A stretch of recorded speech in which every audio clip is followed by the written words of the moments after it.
So there are a lot of scams and borderline scams of people online that just are gonna waste your time and independent creators with promises of monetization. Folding Ideas talks about it in his video about VidMe, a monumental video for me because it taught me a lot of these things, but I'm just gonna break it down for you and put it here. And while we're on this is probably gonna be my most popular video this year, so while I have an audience, Markiplier has my haircut now? No one's allowed to be confused about it again. I couldn't look away from the face. It's just like every time a meme popped up with him in it, I was mesmerized. I know. It's hard not to be distracted. Yeah. I mean, if you want to crack open your game. Oh, it's open. Yeah. I was practicing hard while we weren't looking. Yeah. You want to do another round here? So when I say scam, I don't mean like illegitimate scam. Like, if it's a scam, then it is a crime and someone can go to jail. These are not things that people will necessarily go to jail for just because it just kind of sucks. For example, VidMe was not a scam. It was a waste of time. It was a bunch of grifters rent-seeking online. That is to say, a bunch of people wasting your time so that they could be bought by someone else who are not serious about providing the service they're offering. And I'm going to use a specific example so that I'm not just copying off Folding Ideas' video. Coil, the company, the tech company, is not a criminal scam organization.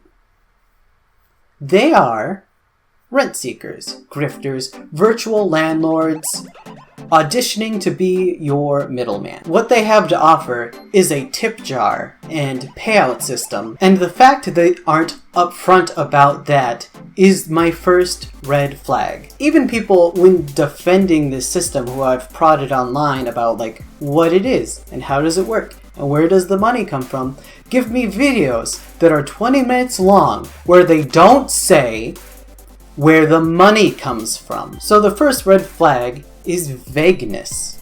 If you don't know what you're looking at, it's probably a scam, and it is not in your best interest. When someone comes to you with a business opportunity, they need to be clear and descriptive about what that opportunity is.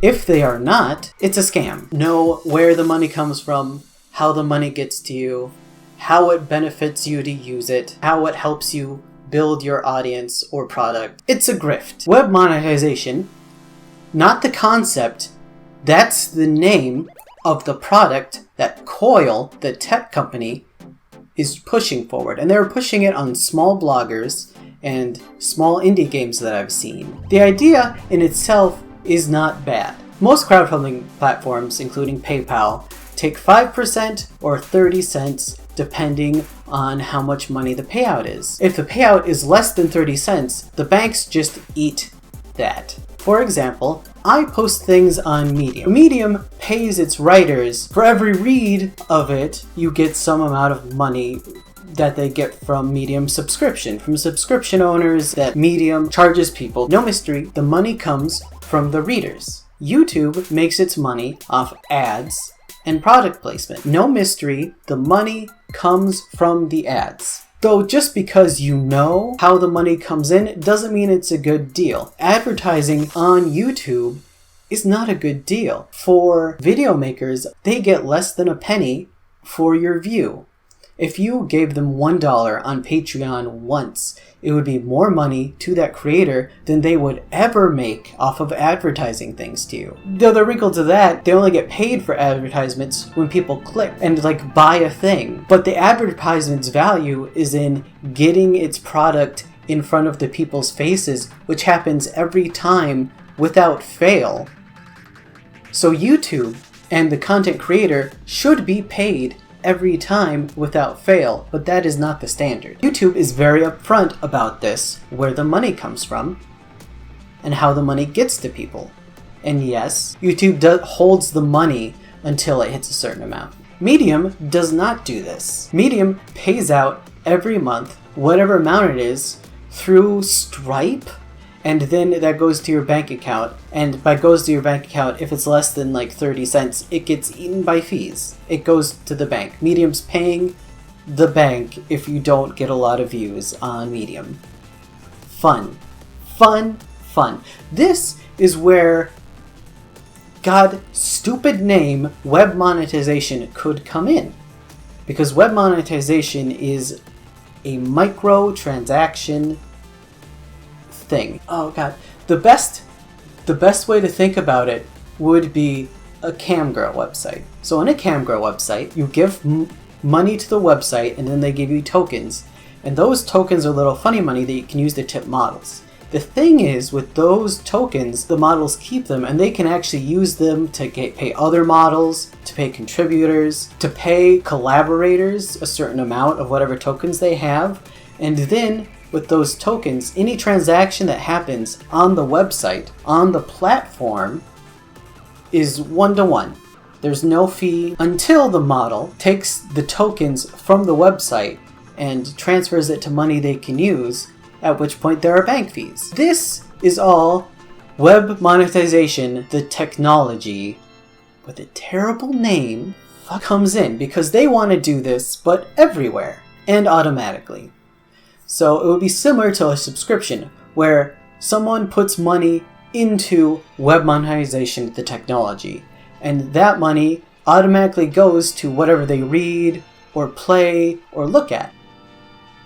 And it's spread among everyone there. The money is not charged again until they withdraw it, so they can collect it. Right? Right? It's good. It's an idea. The thing is, web monetization, the technology, is a pseudo-platform without a platform. It does not work with YouTube. It doesn't work with Medium. It doesn't have a big thing, which is where they should be going. It's not going to Patreon, it's not going to Subscribestar, it's not going to any of the crowdfunding kind of websites. Instead, they're going directly to small creators with their pseudo platform. And the problem with this is that they're not building anyone's audience. They aren't connected to a bigger site that already has an audience. They're not putting their service to like where it is needed. They are bottom feeders. They are finding people that are not able to monetize their small audience, promising to monetize them in order to get themselves a better cachet, in order to get into the market. And sure, through web monetization, the technology, people can pay other contributors, can tip other people. Maybe they could even tip webcam models. Coil, the company, is not taking web monetization, the technology, in order to really monetize the web, the concept. So how can you tell something is grifting you? 1, you don't know where the money is coming from. 2, you don't know what it is. 3, no one gives you straight bullet point answers for what the thing is. 4, they're not offering you any platform advantages. Not telling you how this will benefit you and your future audience, or growing to another audience. Grifters are only concerned with your existing audience and getting money from you personally. They see websites, a myriad of blogs, making sense, making change, and instead of saying, we'll help these people make big money, or we'll find a way to really make the value of their content monetizable, instead, scammers will find a way to take a piece of several people's very tiny pies. So at the end of a deal with someone who's a grifter, there might be 1 or 2 people that make it big. There might be like a real actual PewDiePie with it. So every once in a while there's an Among Us, an indie game that just blows up. And if Among Us had listened to a grifter like Coil, the company, and used web monetization, the technology, in order to start web monetization, the concept, they would be profiting currently from web monetization, the concept and technology. But most people that will use web monetization, the technology, will not have web monetization, the concept. So in the end, the profiters are the big fish and Coil, the company, the people that put forward the vague technology. And this is encouraged under capitalism. Capitalism is predatory, capitalism does not care about any results other than getting money. This is a way of extracting money from a lot of people with tiny audiences and getting it to the very few that work in Coil. This is the idea of tech companies. A lot of them are not innovators. They're trying to find ways to carve up what little parts of the market exist. Because at the end of the day, the middle class is shrinking. Wages are stagnated. There is a smaller and smaller pie from which a general audience can be made, and that general audience has less and less money. If a company isn't going to the big platforms where the money is, where the attention is, and instead are going to where tiny things exist, like it's off. If you go to a big platform with a pitch like Coil has, they're gonna shut them down because big platforms have a need, and that need has descriptions to it. We have ads, we pay our people. How can you make that better? And Coil, the company, does not have an answer for that. So Coil, the company, and the grifters in general are looking to take a little money from a lot of people and make themselves a lot of profit off of that cents upon skimming the top of the money, and they are the only ones that will profit from it. Now, if you look up anything about web monetization technology, there are pages of people talking about how great it is, a couple of small bloggers talking about how great it feels to pay other small bloggers 35 cents at a time because of things they wrote for you. Like, feels good to be paying people, right? I'm sure that's a good feeling. It is a good feeling to know that you help support someone. But 35 cents doesn't support people? Like, that's the thing, right? So you'll see a lot of that when you see people talk about web monetization, but you'll see that with a lot of these scam bottom feeder websites. That was a lot of people defending VidMe, people talking about how great Minds is. That's people talking about pretty much every YouTube clone that is a tip jar has people talking about how great it is to, like, I can make these videos and I know I'm supporting these small creators. But Coil, the company, never really explains what web monetization, the technology, easily confused with web monetization, the concept because it is a bad, vague name, actually does. They're very much so selling the thing first and never explaining what it is. Pages on pages and minutes on minutes of words are wasted in order to be vague. Promises of money. Promises that you don't have to depend on ads. You don't have to depend on Patreon. You don't have to go through these fees and have the bank eat it up because we are a pseudo platform. We don't have to give fees in order for money to go from them to you. But the same fees still exist. Web monetization, the technology, still has fees when people pay in money and try to get themselves payouts. It's working the same as everywhere else, and it is not clear on where that is. It does not say that anywhere.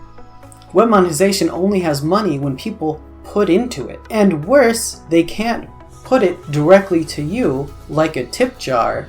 They have to put it into web monetization, which then spreads it among all web monetization users. They also don't say what their actual payout fees are. For example, the minimum fee for PayPal is like 35 cents or something, or the maximum fee is like 5% of what it is. So if someone gives you $200, PayPal will make $10. If someone gives you 30 cents, PayPal will make 30 cents.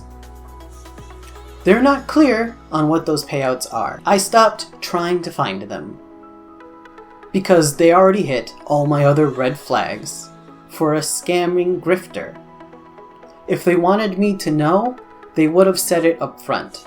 A legitimate business would not go for this audience. A legitimate, more disclaimers on there. A legitimate business that's looking to profit people it interacts with would not go for these people and this audience. A legitimate business would go to a platform in order to enhance it. And if they did go for this audience, they would need to put their selling points up front that aren't vague descriptions of promises of money.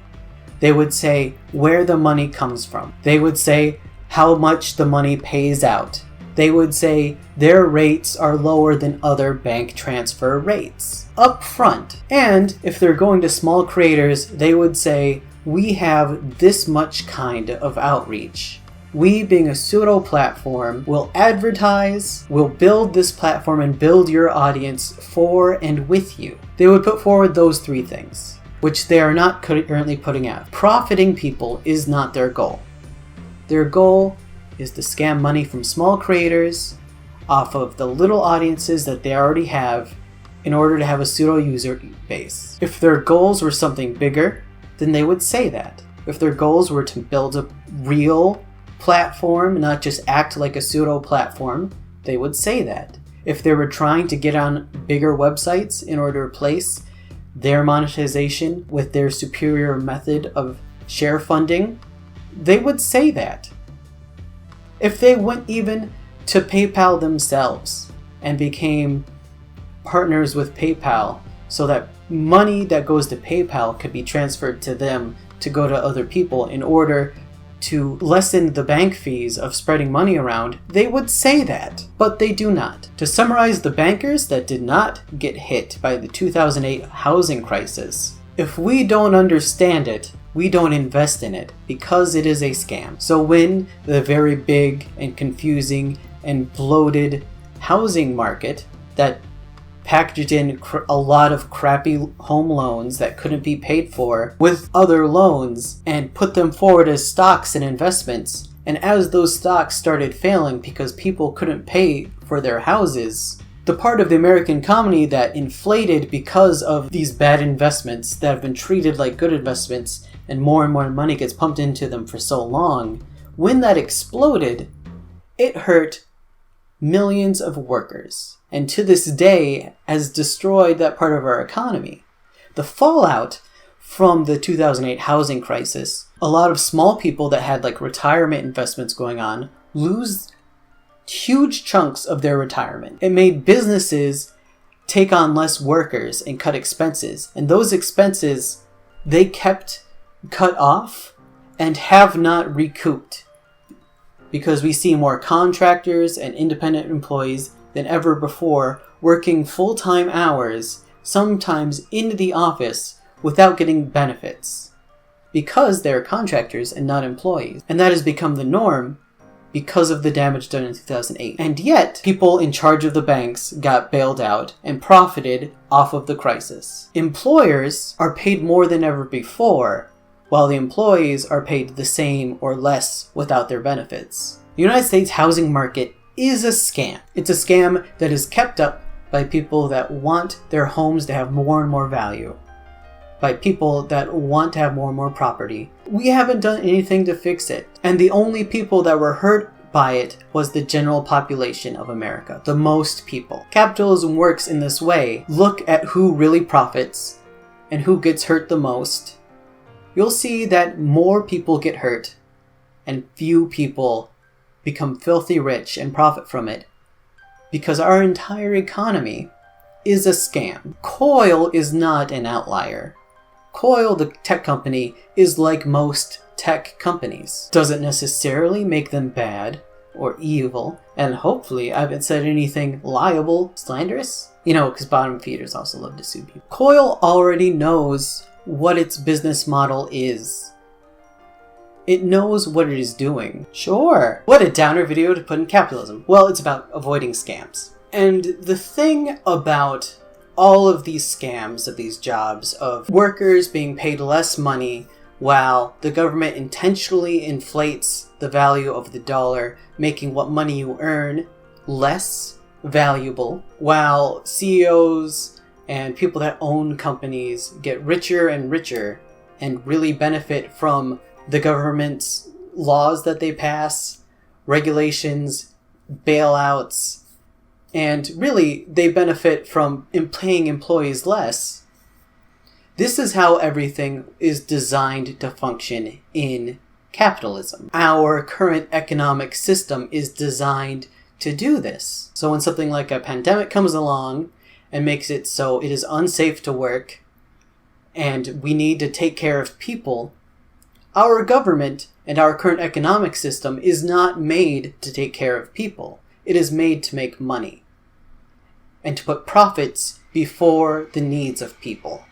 Because it is taken for granted and assumed with no evidence and no history of it working this way that people profiting, going for profit, will have a secondary effect of helping people. So that makes people desperate. And the thing about desperation is you're willing to be more exploited for less money. And the thing about people not being able to go outside, people in many cases having a workplace that is not safe for them to be at, is that there's a lot of people working on their side hustles. I'm a writer. I made a video game in the time where I was staying at home and couldn't do anything. And all of these people trying to do stuff, trying to do side hustles, then need to monetize those side hustles in order to validate that, or in order to feel good about doing the hobbies they like, or in order to survive. Companies like Coil come along and promise web monetization, the concept. They don't usually make web monetization a tech... They don't usually name their scammy technology after the vague concept for which you want. So anyway, thank you for watching. Watch out for scammers. Know where the money comes from, how the money gets to you, how it benefits you to use it, how it helps you build your audience or product. And know that just because you know all four of those things still doesn't make it a good deal or a reason to not come together with other creators and people and demand more. Demand a higher minimum wage, demand higher ad payouts, protest at YouTube's HQ, protest at ad agencies and corporations that YouTube tries to please with these bad, terrible payouts. Because right now, it's the best time of the year for advertisements. But we're about to find out what that means in the worst year, where the fewest people have jobs and people everywhere are being evicted because the government has bailed out the millionaires and tech companies' losses. They pumped $8 trillion into the stock market, which is not our economy, and gave $1 trillion to people in a $1,200 check once. We don't have to take this little. It's okay to demand more, and it is very okay to help one another demand more and better treatment. Even Christmas, before the trees, before the product marketing, before Coca-Cola invented Santa Claus, before all of that, Christmas was a time to come together and survive and celebrate lasting through the shortest, coldest time of the year, unless you're in Australia. And shaking off all of the tumorous growth of capitalism, that's what this time of year should be about. Helping one another as much as we can. I hope everyone has a Merry Christmas, a Happy Hanukkah, whatever your shortest winter day celebration is. I hope it's happy and safe. This is where I'd usually ask for you to help me out. You can like a video, leave a comment, leave a nice comment. It's Christmas. Those are the free ways you can help me for free. Normally I'm supposed to talk about Patreon and giving me money that way, but as I established in this video, no one has a job. So follow my Patreon for free and I can give you updates there. I'll talk to you. It will be fun. I love you. Merry Christmas.